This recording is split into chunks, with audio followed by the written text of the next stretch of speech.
వీరాస్వామి గుడి దగ్గరకు వచ్చి మేం పూజ చేస్తున్న ఆవుని కబేళాకి తీసుకెళ్లిపోయాడయా.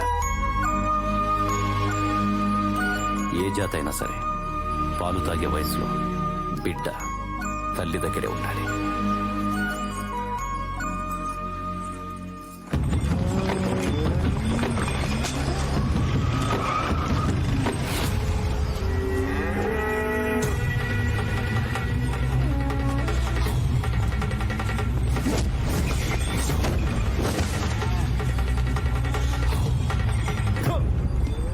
ఏం బతుకులరా మీది? ఎన్నిసార్లు చెప్పాను ఈ వ్యాపారం ఆపాలి, మీ దౌర్జన్యం అలాగాలి అని. వినరా? ఎందుకు వినాలి?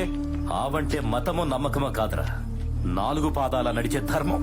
ఇక్కడ ఒక్క ఆవు మీద చెయ్యి పడ్డా నేను ఊరుకోను.